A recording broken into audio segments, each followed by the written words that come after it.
VA hospital, you can then go to a private doctor and get reimbursed for that. We're lucky here on the Central Coast that we have pretty good services. In Palo Alto, pretty good services. There are other parts of the country that we've heard about that do not. And so they need, or they're in a very rural area, so they need to go to private health care.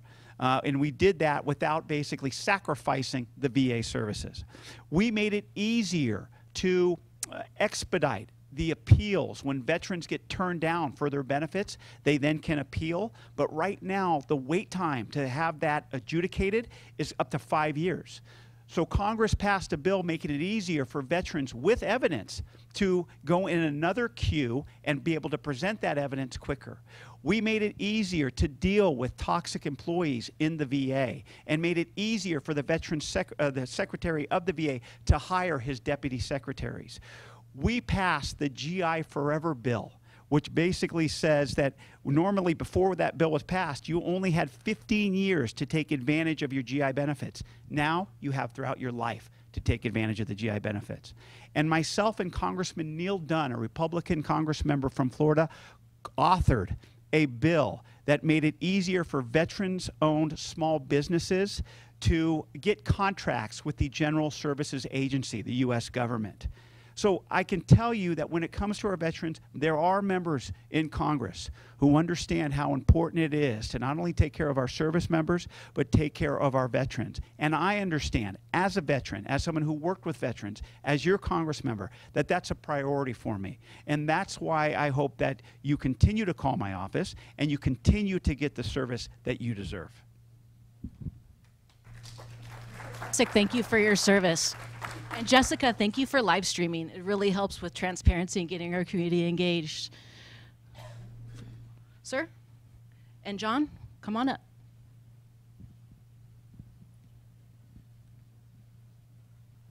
I also would encourage you to tap Sherry Stevenson, my cousin. She works for Monterey San Benito County Veterans Services. She has an office at our Veterans Memorial Building. She's a fantastic resource, and it also including tapping the resources at the Congress member's office. She needs more help, and in the office more hours, so she needs more help. Sure. We'll work on the budget. Okay. Hi, I'm Alan Heminger. My wife and I have moved to Hollister about 2.5 years ago, so we are here in Hollister now. I'd like to get some words from you and some of your thoughts on the future of health care and particularly Medicare. I know we've been through a horrible experience watching what's going on in Congress with healthcare generally, and at the moment that seems to be somewhat under control. But I ran across some information, and this is what I'd like to hear from you a little bit about, that Medicare in the current budget being put out by the Republicans would turn Medicare into a voucher program. I certainly oppose that and hope that you do too. And I guess what I'm simply asking for at this point is your thoughts on what we can do to make sure that that doesn't happen, and where you think the federal government actually is going on this. Thank you. I appreciate that, and I appreciate that question. And I can say with confidence I am against that as well. In regards to making Medicare a voucher program, I am completely against that, and I will continue to vote against that, especially in this budget and any upcoming budget.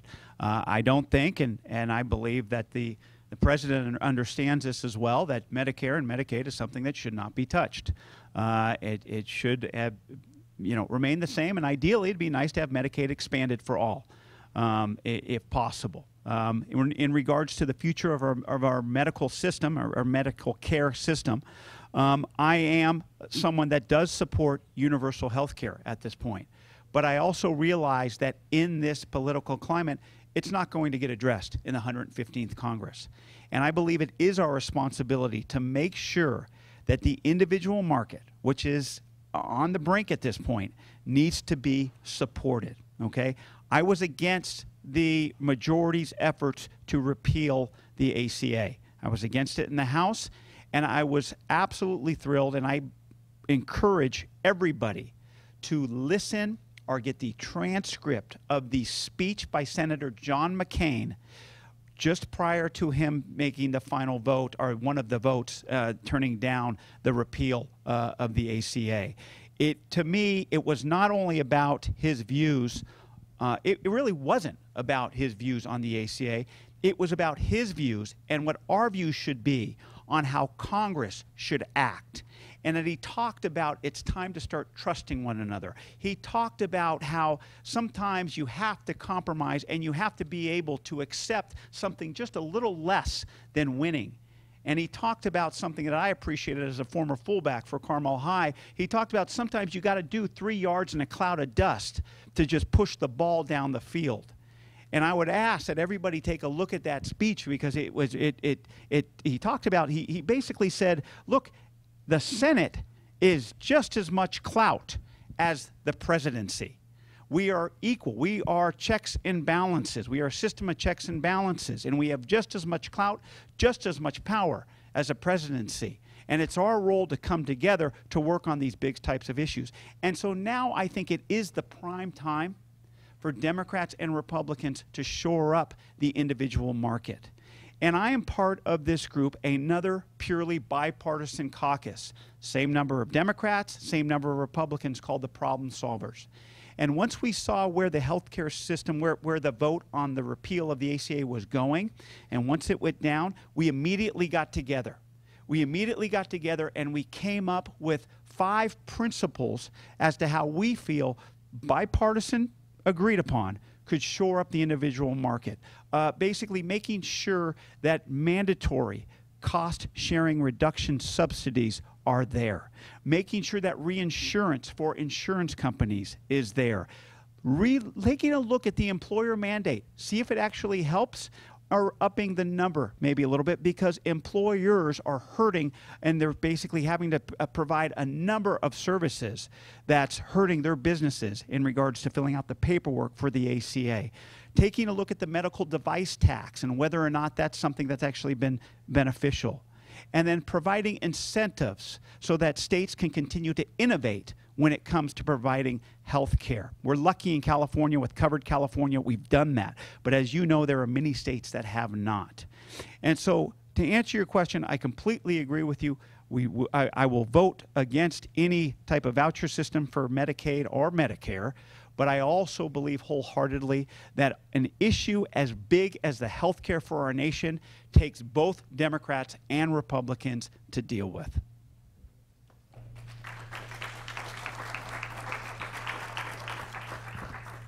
Mr. Eade. My name's John Eade from Santa Ana Valley. And Congressman, thanks for coming to our county.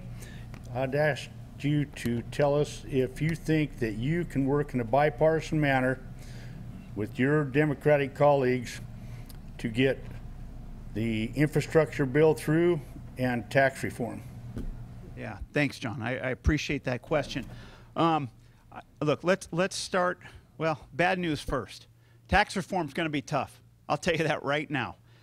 Coming up on the Problem Solvers Caucus, where Democrats and Republicans, and let me tell you, I'm on a number of caucuses.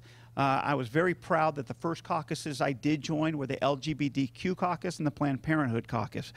But the caucus, I have to say, the caucus that meets the most, the caucus that I learn the most from, is this Problem Solvers Caucus. Because we are talking about big ideas, and one of them has been tax reform. And I'm sorry to say that was very difficult, even for a group who's willing to come to the table and talk about certain issues, but it's going to be tough to talk about that. It's considering the majorities, what the majority and what the administration is asking for in regards to cutting the corporate tax rate from 35% to 15%, cutting the 1% tax rate on individuals from 39% down to 15%. I think it's going to be very hard to get Democrats to get behind that. However, I do believe, and I really wish that President Trump, he said it right after the inauguration. He talked about $1 trillion investment in infrastructure, and then nothing happened. And I really wish that he would have followed up on that. And I do hope that he follows up on that. But once again, you're seeing these ideas percolate out of Congress that is actually are pretty ingenious. And one of them comes from a gentleman by the name of John Delaney, a Democratic Congress from Maryland, who has sponsored bipartisan legislation to deal with the repatriation of corporate taxes that are kept overseas at this point. They're not brought back in right now because they don't have to be based on their territorial system, and basically it's at 35%. And so we want to get that money back from overseas and bring it back into our country. And there's two ways that he's offered to do it. One, basically do it to where it's taxed at 1% and then put back into an infrastructure. Part of it's put into an infrastructure investment bank, a bank that developers can go to in a private-public partnership, take that money and help invest in infrastructure investment, in infrastructure development. Now, I like public-private partnerships. That helps, but I'm also weary of it because we here in rural counties, it's can be difficult sometimes to get those developers to build those projects, to invest in those projects in those counties. So the second piece of legislation I'm actually a little more excited about, and that's basically bringing in these overseas taxes at a one-time return of close to 8.75%. And basically allowing that to be put into an infrastructure investment bank as well as a rural development bank. And I think these are types of ideas, types of legislation that I believe Democrats and Republicans can work together on. The issue is everybody's for infrastructure investment. I mean, especially nowadays. I mean, with our water systems, with our roads, with our bridges, with our broadband, getting more broadband out, everybody wants infrastructure investment. And I hear nobody in Congress saying they don't want it. It's how we pay for it and how we come up with an appropriate type of system to pay for it. But I do believe that because of the positive, because of the benefits of what we'll get from investing that money, that something like a repatriation of taxes is a smart thing to do, and I believe that Democrats and Republicans could get behind that.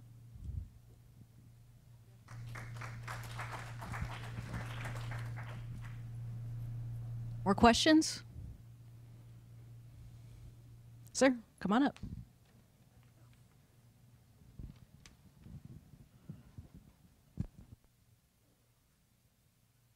Sure. Hi, my name is Mike Alcorn. I live in Hollister. And you've actually addressed, I've been sitting there, you addressed a lot of the issues. And so I thought, how could I coach this into another kind of question? And it's really talking about how Congress works. And you talked about bipartisanship.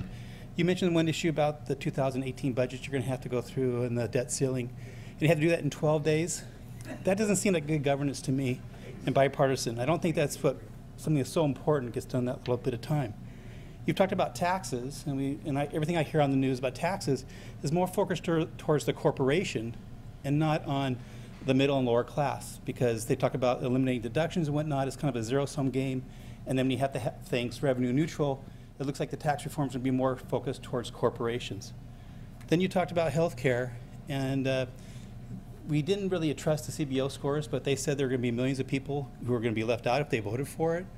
So I guess what I'm coming to at the very end, you mentioned that you needed evidence from us to take back to Washington. I would just hope that not only you do that, but we do our policy based on science and facts, rather than what we're doing now, which is more politics to get things done. That's my only comment. I'd like your thoughts. Fair enough. No, I appreciate that, Mike. Thank you very much.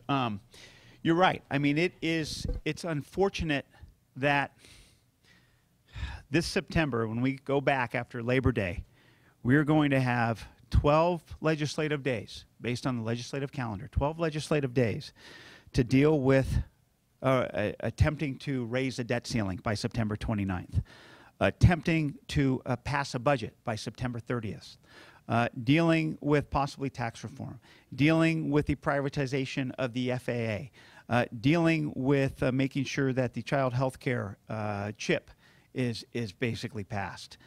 Making sure that the debt ceiling does not have riders on it, as many people in the majority, at least to the extreme right, would like to have. There's going to be a lot, and I completely agree with you. But that is how the majority has governed at this point. I believe part of it, though, is that at this point in Congress, I say this, and it feels like they're governing by flurry and not focus. It feels like we're constantly responding to what's coming out of the administration and at the same time trying to legislate. We're constantly responding to executive orders, responding to the tweets, responding to hirings and firings of cabinet. And it can be very distracting.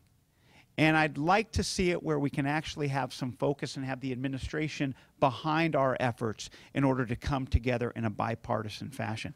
I understand your frustration. And a lot of younger members back in Washington, D.C. understand and have heard this frustration, not just here on the Central Coast, but across our nation. And I want to let you know that there is a lot of younger members who are there, who are trying to get things done. Well, you have 57%, this is kind of an interesting stat, 57% of Congress has been in Congress after the passing of the ACA. And, you know, just let me tell you a quick little story. It was funny. I didn't really know the history behind the ACA that was passed in 2010 when there was a Democratic Congress, Democratic Senate, and Democratic President. But I talked to a Congress member who'd been there quite a while, actually served with my father. And we were at this bipartisan budget dinner. And he talked about how he, as a Republican, and Henry Waxman in leadership, a Congress member from Southern California, I want to say Ways and Means or Energy and Commerce, one of the big ones dealing with the ACA. Yeah, Ways and Means, thank you. He reached out to this Republican senior leader and said, oh, I want to talk to you to bring Republicans in on working on the ACA. So they set up a meeting, got canceled. They set up another meeting, it got canceled. They set up a third meeting, and right before that meeting was to take place, the Democrats introduced their legislation without any Republican input. And when he told me that story, I could feel the bitterness from him. And to me, it was indicative of why you are seeing the Republicans put forward this legislation by themselves, or at least they attempted to. And I can tell you, though, because of that, that's why I provided you with that stat, that there are a number of members there that aren't tainted by that. And there are a number of members, my class, the couple classes ahead of me, who are more willing to work together when it comes to all issues, not just big issues, all issues. You know, I know it's not the brightest thing to tell you, but it's something. It's something, and I believe that that something is very important because that's how I grew up, how I knew legislating to be. Basically being able to work with the other side and talk with the other side. It's not going to happen any soon. And it's going to take the constant building of that foundation of our relationships, on our personal relationships, to get to that professional relationship. I mean, I'll never forget, we have a gym there that I try to get in when I can. And right next to my locker is, the gentleman who has it is Duncan Hunter Jr. Very conservative guy. But he's right next to my locker. And he came up, first time I had met him, I had heard about him, I knew him because his father served. And he came up and I said, Duncan, I got to tell you something. I go, I met your father once, and it was when I was back the first summer my father was serving, when I was in second grade. And I'll never forget this. And we were down in the garage of the Cannon building. And I see this big Chevy Blazer kind of pull up. And at that age, I'm just starting to learn Democrats, Republicans, you know, okay, what's going on? There's teams here. And I remember this Blazer pulls up, and I was with my father. My father goes up to the driver, and they are BSing. They're having a good time, and they're laughing, yet they're talking about business. And I didn't know what they were talking about. I didn't understand it at that age, but they were having a conversation. And I remember my father walking away, and I remember asking my dad, "That was a Democrat, right?" And he said, "No, it was Duncan Hunter. He's a Republican from down south." And I remember him saying he's a good guy, you know. And that's kind of my thinking. You can work with these people. I mean, the best part of my job, I mean this, the best part of my job are the people that I work with on both sides of the aisle. There are a lot of members back there, Republicans and Democrats, who want to do the right thing and are there for the right reasons. And that's what that inspires me. I enjoy going back there. And that makes it, I guarantee, that makes it, this job is the best job I've ever had, mainly because of the people. It's all about the people here on the Central Coast, the people back in Washington, D.C. that I work with. And like I said, it's not a golden solution, but it gives me hope that I know that I'll be able to work with these people as we move forward.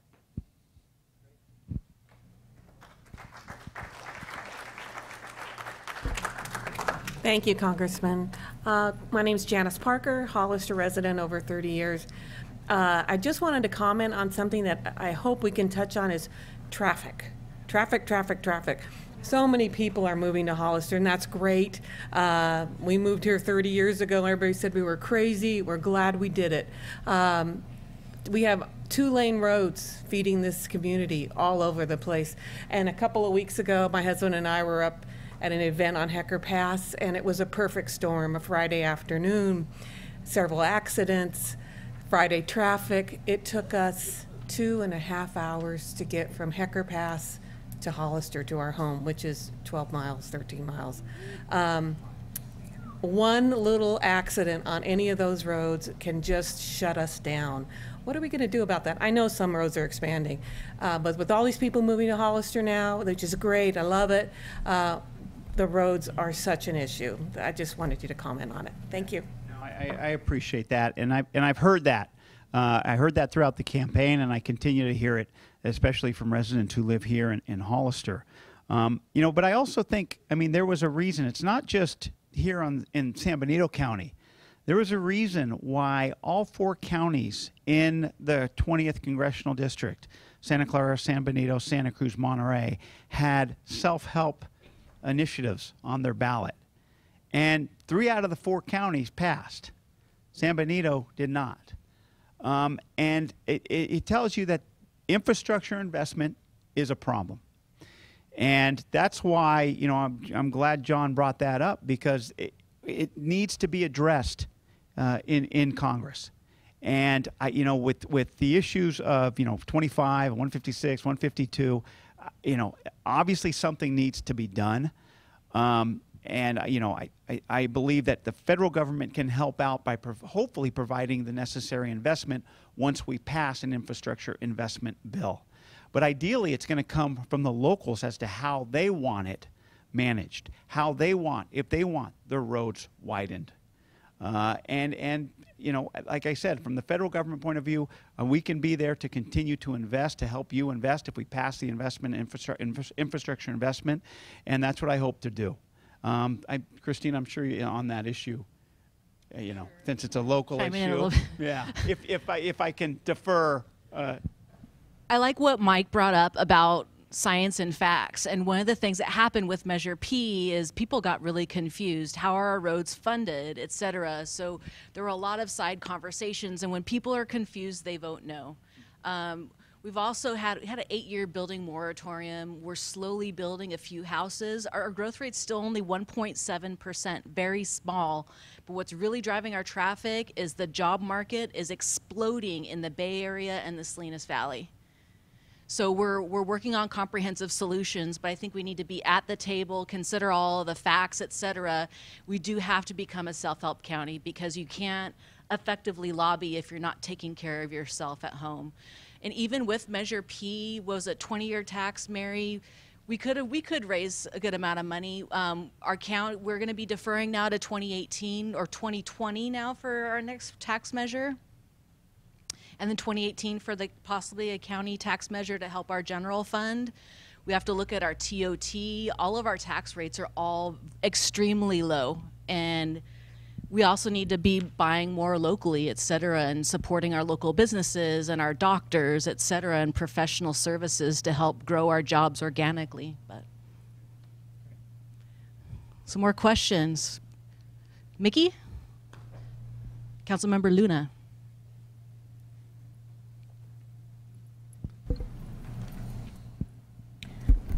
Good evening, Congressman Panetta, and I'm so tempted to just call you Jimmy. Of course.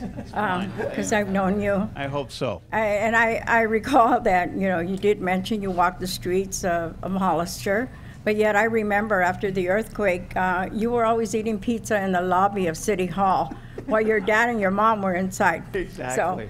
But anyway, my question is, I admire the picture that you have up there, the background that you have up there, the fields that surround San Benito County, Monterey, Santa Cruz, and I admire that. But at the same time, it makes me think that behind those fields are people that work those fields that feed the world, not only here. you know? There ain't enough water to feed the world. And I'm telling, and my question to you is that there's a lot of people, the people that work these fields are immigrants. And they live in the shadows. Their children attend our schools. They pay their taxes like anybody else. But my question is immigration reform. What is happening to immigration reform at this point in time? Because ICE happens to be everywhere. And my concern would be that, you know, we're losing a lot of families that are voluntarily just moving back to their home, you know, to either Mexico or anywhere else. But you know what, when it comes to immigration reform, I want people to understand there's not just Mexico. It's not just the southern border. There's other borders in the United States. So my question to you is, what can you give us? What kind of information can you give us on immigration reform? Yeah. And thank you for being here. Thank you, Mickey. If I can call you Mickey, you can call me Jimmy. How's that? Thank you, Councilwoman Luna. I do appreciate that question. You know, I have learned that, especially, you know, as the grandson of immigrants, having grown up on the Central Coast, how important immigration and immigration reform is to not just our communities here on the Central Coast, but to our country. I firmly believe that. And you know, it is an issue that affects all of us. And, you know, you talk to people in agriculture, farmers and farm workers. And as I did early on, and that, you know, you thought during the drought that was maybe the water crisis was the #1 issue. It never has been. It's always been labor, workers, and people being able to come here and contribute not just to our #1 economy by far on the Central Coast, agriculture, but contribute to our community. And that's why immigration reform has always been my #1 issue. Now, I stand here and I can tell you that Congress has failed to do anything on comprehensive immigration reform since 1986. 1986, when Ronald Reagan was president. And that has created the situation that we're in at this point, where we have a number of undocumented workers who have come here, who have wanted, just like my grandfather did, wanted to give their children a better life, wanted to contribute to our communities. And we got close a couple times. Congress got close a couple times. In 2001, then 9/11 happened. In 2006 and 2007, and then most recently, and I think most persuasively, in 2013, when the Gang of Eight came up with Senate Bill 744 in the United States Senate that dealt with comprehensive immigration reform. It dealt with border security, but smart border security, not just building a wall, but basically providing more investment into our borders, technology, sensors, drones, videos, more border patrol, reconstruction of the wall. Yes, it did provide that, but that was part of the compromise because that bill also provided a visa process, putting the visa process under the USDA, making sure that there was a way to keep our workforce here and to allow people to come in and work and be a part of the community. And then there was a pathway to citizenship was the third part of that bill. A very difficult pathway to citizenship, mind you. For 6 years, you were a registered immigrant. Then in 10 years, you became a legal permanent resident. And then after 13 years, after you learned English, after you pay fines and fees, after you showed proof of housing, after you showed proof of work, then you could become a citizen. Very difficult, but it was a compromise bill. It was a definition to me of compromise. There was a fourth element of that bill that not many people know about, and that's they had an investment in youth jobs. To me, that was basically part of the compromise. It passed the Senate, 60-something to whatever, pretty overwhelmingly. The majority at the time didn't even put it forward onto the House floor for a vote. And I talked to members who were serving at that time, and they say it would have passed if we would have been able to vote on it. But that's the type of framework we need to be thinking about at this point. Now, do I think a big bill like that will be put forward in the 115th, I hate to say it, no. But what you are seeing, though, are piecemeal legislation starting to go forward. You saw Senator Dianne Feinstein put forward the blue card bill in the Senate, and then I was an original co-sponsor of it in the House. And that basically provided visas for the people who are working in agriculture. Obviously, as you know, we have a shrinking and aging workforce who are working in the fields that are depicted on that picture. And we need to make sure that they continue to be here. But at the same time, there is going to be follow-up legislation talking about a future flow bill to making sure that people can come in here and help. The other piece of legislation that's coming down is by Chairman Goodlatte of the Judiciary Committee. And I have not seen that legislation yet. I think he's going to drop it when we get back. But there are some good things and there are some bad things about it. And from what I've heard, and I have to look into that. And then there's this RAISE Act that the president put forward with Senator Tom Cotton and Senator Perdue that basically says that only immigrants that know English and are qualified can be here. I was just out at in an avocado field yesterday, basically seeing how it works. That's skilled labor, if you ask me. That's very difficult work. And the people who come here to do it, to me, are skilled laborers or skilled workforce. And that didn't qualify under the RAISE Act. So you're seeing these pieces of legislation sort of trickle forward, unfortunately, rather than one comprehensive bill. I can only hope that all the bills get on the table and the adults in the room, Democrats and Republicans, can sit down and come up, based on the bills that are there, come up with some sort of comprehensive immigration reform. I think it's incumbent upon Congress to do something. In regards to the ICE enforcement, I had the director of ICE in my office and I talked to him. And he said, you know, look, we are following the law. And if you want to change the laws, that's incumbent upon Congress. And he's right. He's right. They have the right to do what they're doing based on the laws, and that's why I feel as a congressional member, it's our responsibility to make sure that people who come here, who want to contribute here, are protected here. And that's why it's up to Congress to change those laws. He said that basically they are focused, he not only said that, but he said their focus is on people who are a public safety threat. Okay, I understand that. As a prosecutor, I saw that. I understand that. But at the same time, you know what happens when they do these enforcement actions. They not only take the threat off the street, they get the collaterals who are here at the right place in the wrong time. And that's unfortunate. And that's why when I've spoke with parents in Castroville, parents in Watsonville, who have told me they're scared to send their kids to school because they don't know what's going to happen to them. And to hear that fear in their voices, I believe is something that no one deserves to live like. No one deserves to live in those shadows, as you said. And I honestly believe that it's our responsibility to do something about it, to make sure that people who are here, especially on the Central Coast, can continue to contribute to our community. And I will do everything I can to make sure that immigration and immigration reform is pushed forward.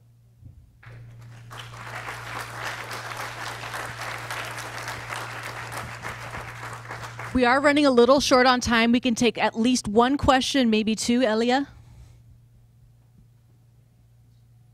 And please join me in thanking our Congress member for his Clear Creek bill to help us reopen our national recreation area. Ms. Salinas. Congressman, thank you for being here. I really appreciate it. Christina, thanks for setting it up. Elia Salinas, San Benito County resident. And Mickey, thank you. That was where I was going. I was going to go on two subjects, and that was one of them. The second one is that we're up to almost 90% in the entire country, that more than 90% of the people believe that marijuana should be deschedulized. So I wanted to see what it is that where you're going on the subject. More than 80% of the marijuana that's grown in the state of California leaves the state of California. How far off do you think that we are from getting it off the schedule and or federally legal throughout the country. Thank you. No, thank you.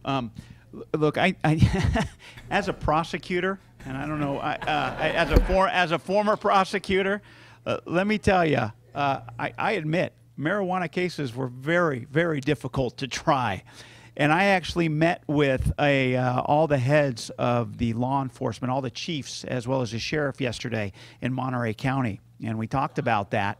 And they basically said that it's rare that they do any serious enforcement about it because of the state law.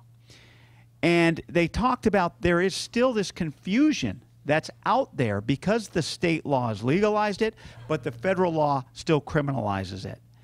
And so I am a member of the Cannabis Caucus because I do believe that marijuana should no longer, the research needs to be done to deschedule it. I don't know if you know this, but marijuana is right now, under our laws, marijuana is a Schedule I drug. That means the federal government says it's just as dangerous as heroin and ecstasy. Schedule II drug, cocaine, methamphetamine. They're saying it's more harmful than cocaine and methamphetamine.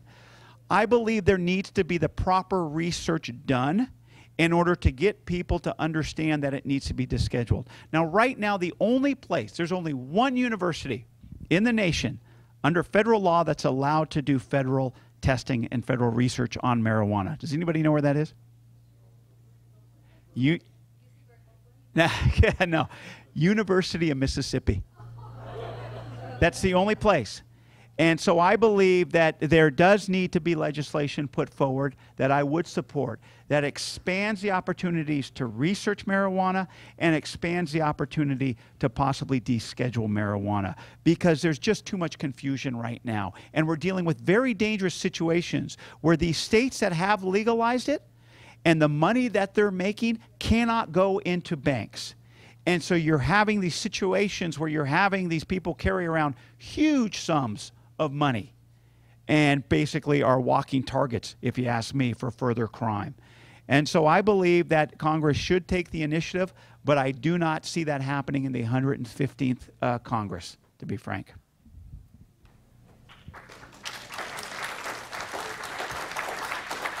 It was actually a topic of discussion today at our County Board of Supervisors meeting, and they've delayed their decision on implementing their ordinance until November. So I encourage you to engage our supervisors, Rivas and Medina. They're on the subcommittee. They did express concerns with cash and needing to work with the Board of Equalization, et cetera. What I'd like to do is we're going to offer Congressmember Panetta for closing remarks. Thank you, Christine. I appreciate you being here. Thank you for not only doing this, exactly, but for your public service to San Benito County as well as the Central Coast. Thank you very much. And obviously, thanks to all of you. I appreciate this opportunity tremendously to hear from you, to get your questions, your comments, to see what you're feeling, how you're feeling. I really appreciate that. It is evidence that I'm going to use. Be it here on the Central Coast in my job and definitely in Washington, D.C. And I just wanted to express my appreciation for being here. And then I'll continue to work hard. And I wanted to highlight a few things on my work on the two committees that I'm on. Obviously, the Armed Services Committee, I just got appointed to that committee, and so I'm just starting to do work, starting to get familiar with how that works. But one of the committees that I'm very proud of is the Agriculture Committee, a truly bipartisan committee where we are working together to basically make sure that the 2018 Farm Bill includes nutrition, includes research for our specialty crops here, includes funding for organics. And the way I've been able to do that is, one, as you heard from the first question, we had a ag listening session over at Hartnell College where I had the ranking member, Colin Peterson, top Democrat, come out, and Jim Costa, the ranking Democratic California member, come out and listen to many of you, many in the district, talk about how important nutrition programs are, talk about how important our specialty crops are, and of course immigration and immigration reform came up as well, even though it's not under the guise of it's not under the purview of the Ag Committee. It's still, every time you talk ag, it still comes up, and it should still come up. This weekend, I'm having Sanford Bishop, the Georgia congressman who is from who's head of the agricultural approach, Democratic member agricultural approach. So basically, we can authorize it on in the Ag Committee. He then appropriates it. So he's coming out this weekend to take a look at our farms, to take a look at our farm workers, talk to our farm workers, to make sure that basically, you know, he understands what goes on in the salad bowl of the world. And then I have just heard today, tentatively, that the Secretary of Agriculture is actually coming out here to the Central Coast of California because I wrote him a letter and invited him. And they said, they kept on telling staff, Brandon, who's here, Brandon, please come out. He's my ag legislative assistant. But he had heard, they said, yeah, because your member wrote Secretary Perdue to come out here, that's why he's coming out here. So Secretary of Agriculture is going to be coming out here in September, at least tentatively planned. But that's what needs to be done, because they're now going to have the evidence to go back there and help the Central Coast of California. And that's what I'm going to continue to do. I can tell you that every time I speak on the Ag Committee, they know where I come from. I come from the Central Coast of California. I come from the salad bowl of the world. On the Armed Services Committee, they're going to know where I come from based on the number of military installations that we have here, special military installations that don't just deal with planes, tanks, and guns. We deal with leadership. We deal with languages. We deal with the weather at the Fleet Numerical. We deal with cybersecurity. All qualities that we need to be the state-of-the-art military. And that's what this area has. We have what's so important to our food security. We have what's so important to our national security. And as the member representing this area, I am so honored to be that person that continues to spread that word, to continues making it known what is done here. And that's why it's so important for me to be here tonight, to listen to you, to represent you, and continue to serve you, not just in this next term of the 115th Congress, but hopefully beyond that as well. And so I just want to stand here humbled and honored to say thank you very much.